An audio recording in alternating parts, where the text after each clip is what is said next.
həmin küçə, yenə həminiz. Bizdən geriyə qaldı sakit bir dəniz. Xatirələr duman, şəhər dumanlı. Bu retro nəğməmiz bizdən qalanlı.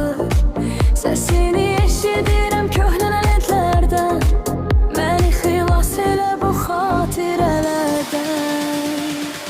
Geri dönmə, o günlər geridə qaldı. O təmiz sevgini eller apardı.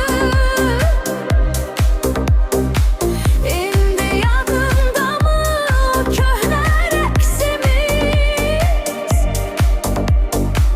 Bizdən uzaq düşdü o doğma şəhərimiz. Radioda səslənir bizim o mahnı. Söndürün işığı, oyatmayın canı. Hər kəs öz yolunda, hər kəs bir tərəf. Bu son baxışımız bizə bir şərəf. Geri dönmə, o günlər geridə qaldı. O təmiz sevgini eller apardı.